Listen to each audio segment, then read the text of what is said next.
विशेषण। नीचे लिखे वाक्यों को ध्यानपूर्वक पढ़िए। काली गाय अधिक दूध देती है।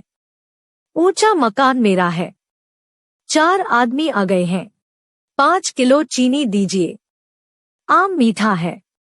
इन वाक्यों में काली गाय की, अधिक दूध की, ऊंचा मकान की, 4 आदमियों की, 5 किलो चीनी की, मीठा आम की विशेषता बता रहे हैं। विशेषता बताने वाले शब्दों को विशेषण कहा जाता है। संज्ञा या सर्वनाम की विशेषता बताने वाले शब्द विशेषण कहलाते हैं। जिस संज्ञा शब्द की विशेषता बताई जाती है उसे विशेष कहा जाता है। विशेष संज्ञा से पहले भी आ सकते हैं और बाद में भी, जैसे काली गाय, बाद में गाव।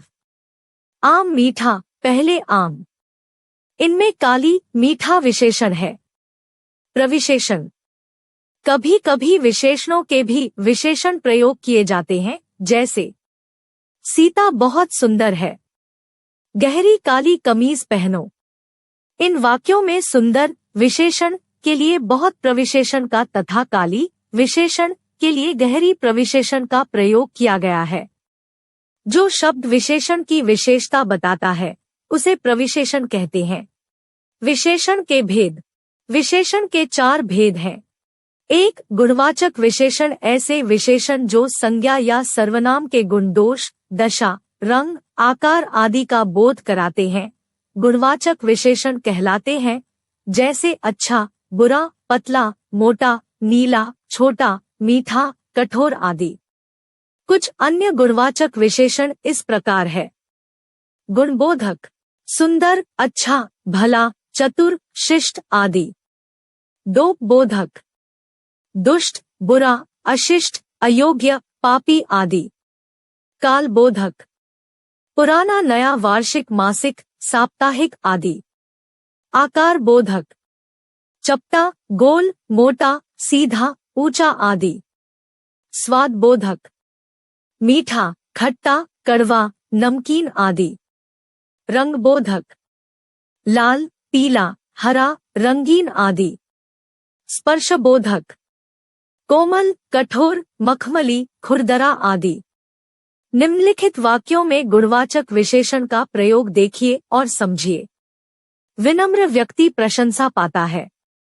मुझे नया मकान मिल गया है। बनारसी साड़ी लोकप्रिय है।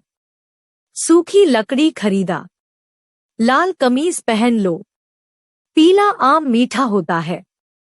2. संख्यावाचक विशेषण। ऐसे विशेषण जो संज्ञा की संख्या या क्रम का बोध कराए संख्यावाचक विशेषण कहलाते हैं, जैसे 10, 8, चौथा, दूसरा आदि। इसके 2 भेद हैं। क. निश्चित संख्यावाचक विशेषण। इनसे निश्चित संख्या का बोध होता है, जैसे 4 पुस्तकें, 5 आम, चौथा बालक, 3 दर्जन केले आदि। ख. अनिश्चित संख्यावाचक विशेषण। इनसे निश्चित संख्या का बोध नहीं होता, जैसे कुछ आम, कई बच्चे, थोड़ा दूध आदि।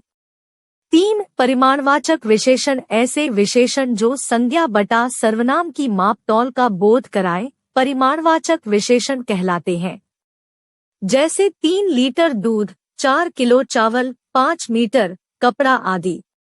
परिमाणवाचक विशेषण के 2 भेद हैं। क. निश्चित परिमाणवाचक विशेषण। इनसे किसी वस्तु की निश्चित मात्रा का पता चलता है, जैसे 10 मीटर कपड़ा, 4 किलो चावल, 2 लीटर दूध आदि। ख.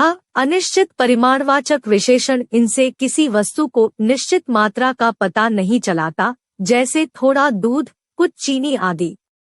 4. सार्वनामिक विशेषण। जब किसी सर्वनाम का प्रयोग संज्ञा के विशेषण के रूप में होता है तब वह सार्वनामिक विशेषण कहलाता है, जैसे वह पुस्तक किसकी है, यह स्त्री क्या कर रही है, कोई आदमी से रहा है। इन वाक्यों में वह यह कोई क्रमशः पुस्तक, स्त्री और आदमी की विशेषता बता रहे हैं, अतः ये सार्वनामिक विशेषण बन गए हैं। इन्हें संकेतवाचक विशेषण भी कहते हैं। ध्यान दें, जब किसी सर्वनाम का प्रयोग संज्ञा के साथ हो तो वह सार्वनामिक विशेषण होता है और जब संज्ञा के स्थान पर हो तो सर्वनाम होता है। नीचे के उदाहरणों से अंतर समझो। एक, यह पुस्तक छप गई है। यह विशेषण, यह खेल रहा है। यह सर्वनाम। 2, पर्स में कुछ पैसे हैं। कुछ विशेषण, पर्स में कुछ है। कुछ सर्वनाम। विशेषणों की रचना। विशेषणों की रचना संज्ञा, सर्वनाम तथा क्रिया शब्दों से की जाती है। संज्ञा से विशेषण बनाना। संज्ञा। विशेषण। अर्थ, आर्थिक, आदर, आदरणीय, धर्म, धार्मिक, चमक, चमकीला, सप्ताह, साप्ताहिक, दिन, दैनिक। संज्ञा। सर्वनाम। साहित्य, साहित्यिक, इतिहास, ऐतिहासिक, धनी, धनवान, दोहक, दोहकी, भार, भारी, पश्चिम, पश्चिमी, वेद, वैदिक, स्वर्ण, स्वर्गिक, दया, दयालु, लखनऊ, लखनवी। सर्वनाम से विशेषण बनाना। सर्वनाम। विशेषण। यह, ऐसा, वह, वैसा, जो, जैसा, मैं, मेरा, कौन, कैसा, तुम, तुम्हारा। क्रिया से विशेषण बनाना। क्रिया। विशेषण। पूजना, पूजनीय, खेल, खिलाड़ी, देखना, दिखावटी, तैरना, तैराक, पढ़ना, पढ़ाकू, कमाना, कमाऊं। हमने पढ़ा और समझा। संज्ञा बटा सर्वनाम की विशेषता बताने वाले शब्द विशेषण कहलाते हैं। जिस शब्द की विशेषता बताई जाती है उसे विशेष्य कहते हैं। विशेषण के विशेषण को प्रविशेषण कहते हैं। विशेषण के 4 भेद हैं: गुणवाचक, संख्यावाचक, परिमाणवाचक और सार्वनामिक विशेषण। जब कोई सर्वनाम संज्ञा की विशेषता बताए तब वह सार्वनामिक विशेषण का रूप ले लेता है। संज्ञा, सर्वनाम तथा क्रिया शब्दों से विशेषणों की रचना की जाती है।